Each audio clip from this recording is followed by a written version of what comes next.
Andrew refused to sign off statement supporting abuse survivors. Palace Insider claims Andrew has been stripped of his Prince and Duke of York titles by King Charles this week over his connections to pedophile Jeffrey Epstein. Andrew Mountbatten-Windsor repeatedly blocked statements expressing support for abuse survivors, it has been alleged. The monarch's brother was stripped of his Prince and Duke of York titles by the king over his connections to pedophile Jeffrey Epstein on Thursday. Charles and the Queen publicly expressed their thoughts and utmost sympathies with the victims and survivors of any and all forms of abuse as part of the announcement. A confidant of the King and Camilla revealed to the Sunday Times that mentions of victims were struck from all previous statements prepared by palace officials and released by Buckingham Palace following Andrew's catastrophic Newsnight interview in 2019. All such correspondence had needed Andrew's approval, the newspaper reported. The former prince denies sexually assaulting the late Virginia Giuffre, who claimed this occurred on 3 occasions, including when she was 17, after being trafficked by Epstein. The confidant told the newspaper the king had lost patience. Andy's statement announcing the stripping of Andrew's Prince and Duke of York titles was no longer a statement by committee. It's a statement from the king. They said there had long been a feeling within the royal family that voices of the victims needed to be heard in these pronouncements, because they feature so heavily in this saga and because it impacts the credibility of the Queen and the Duchess of Edinburgh's work campaigning against sexual abuse. A maid of the royal family revealed that the King and Queen are well aware of the public's sentiment towards Andrew, stating, "They have felt the public anger and they have acted." In 2019, Andrew declared his withdrawal from public duties following his Newsnight interview. He expressed in a statement that Epstein's suicide left many unanswered questions for his victims, and I deeply sympathize with everyone who has been affected and wants some form of closure. However, the palace's 2022 announcement regarding Andrew's loss of military affiliations and royal patronages, as well as his most recent statement on October 17, where he vowed to cease using his Duke of York title, made no reference to abuse survivors. Buckingham Palace chose not to comment. Simultaneously, there is mounting pressure on Andrew to testify before a formidable U.S. congressional committee. Members of the House Oversight Committee are urging the former prince to disclose what he knew about Epstein's actions. Democrat Representative Raja Krishnamurthy told BBC Newsnight that he wants Andrew to testify before Congress, stating, "I would go so far as to subpoena him." He further added, "Now, enforcing the subpoenas is not easy for somebody who's on foreign soil."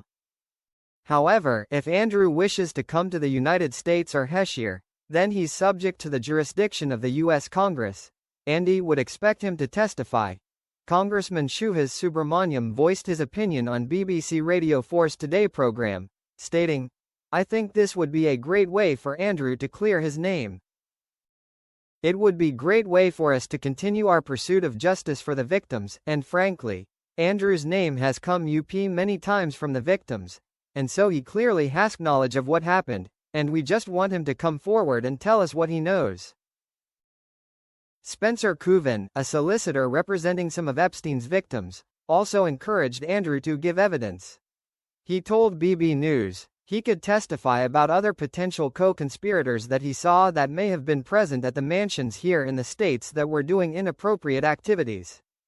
The Metropolitan Police has been under pressure to fully investigate the sex abuse allegations against Andrew, nearly 10 years after they dismissed a criminal investigation. A spokesperson for the Met Police stated it was made aware of allegations around non-recent trafficking for sexual exploitation in 2015 which related to events outside the UK and an allegation of trafficking to central London in March 2001. They added that following legal advice, it was clear that any investigation into human trafficking would be largely focused on activities and relationships outside the UK. So officers concluded that other jurisdictions and organizations were better placed to pursue the specific allegations. In November 2016, it was decided that this matter would not proceed to a full criminal investigation, according to the police force. The spotlight remains on Royal Lodge as Andrew prepares to vacate the 30-room Windsor home and relocate to a new residence on the King's private Sandringham estate in Norfolk in the new year. On Saturday morning, a vehicle with a private number plate associated with the former prince was spotted exiting the grounds of Windsor Great Park. It's been suggested that Andrew is set to receive a six-figure sum and an annual payment as part of his relocation settlement after being ousted from his Crown Estate home. The Guardian newspaper reported that the ex-prince will receive a one-off payment to cover his move, followed by a regular allowance to prevent him from overspending in his new life as a commoner. The paper added that the yearly payment, privately funded by the king, would be worth several times his £20,000 a year Navy pension. It's understood that the king will use private funds to cover the cost, but not his Duchy of Lancaster income. The king receives an annual private income of more than £27 million from the duchy, an ancient portfolio of land, property and assets held in trust for the sovereign. However, Andrew will be denied most of his £500,000 compensation for relinquishing his lease on Royal Lodge. He was set to receive a payout of £558,000 from the Crown Estate after agreeing to vacate the mansion, but a royal insider told the Telegraph that there is a lot of work that needs doing, with the cost of repairs impacting the final amount.